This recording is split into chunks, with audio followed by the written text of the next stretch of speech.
Here is Brian Kilmeade on Fox and Friends. This is from the day after the assault on the wait, was it the day after? Or was it day of? Wait, it had to be the day after because they're on in the morning. Is this from today? This is from today. Which clip? Right. Okay. This is number 5. Sorry. Today.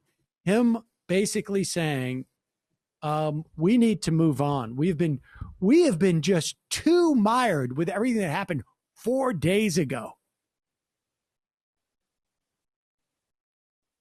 As Marco Rubio said, as Senator Rick Scott said, as these other people have said, are you going to be kidding me?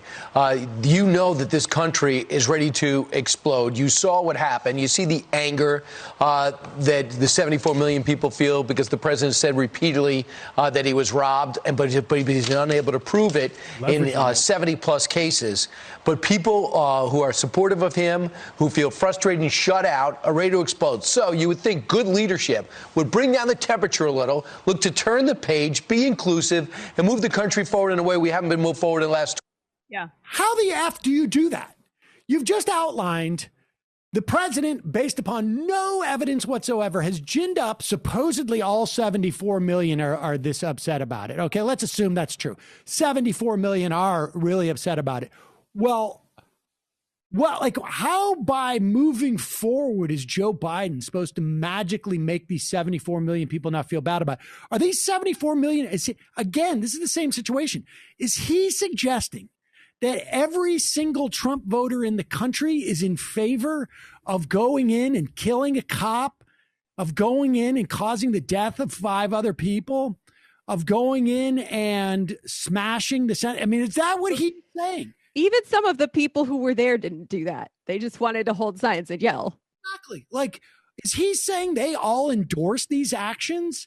Well, everybody keeps all of these right wingers keep repeating this notion of like somehow it's an offense to all the people who voted for Donald Trump if you hold these people to account for like pounding on a cop with an American flag. Like, really? Is that the case? Because if that's the case, yeah, I don't think this is just going to go away on its own. If Joe Biden gets out there and says like what? Like, hey, I like you? Like, what is exactly supposed to happen? They supported a Muslim ban.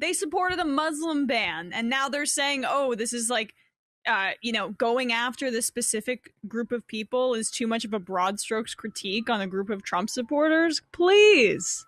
Is there any more of that footage? But people who are supportive of him, who feel frustrated and shut out, are ready to explode. So you would think good leadership would bring down the temperature a little, look to turn the page, be inclusive, and move the country forward in a way we haven't been moved forward in the last 20 years. Wrong. She wants to go ahead and do impeachment. And just when you think we're going to go through this tedious, terrible process again, even though he's only got 9 days left in office, they'll pass it through the House. Get this, hold it, because on January 19th is when the Senate comes back, for 100 days. This is Jim Clyburn's brilliant idea. Then they're going to take it up. While he's out of office, we'll impeach him. We'll be great.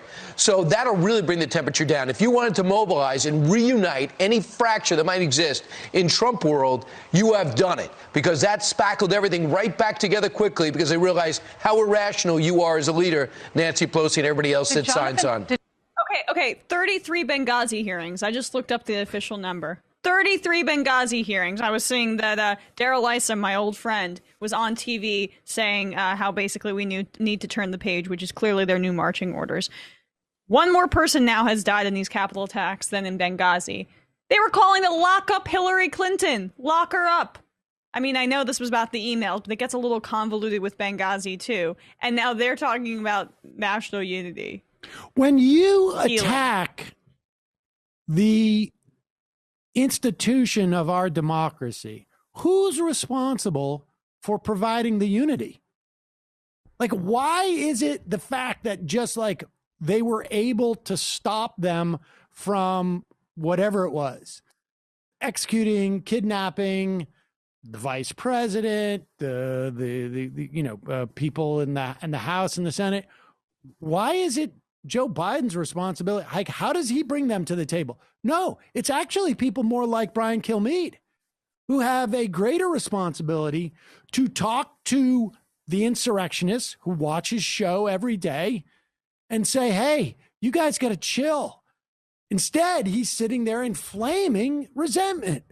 In fact, Brian Kilmeade should be held to account.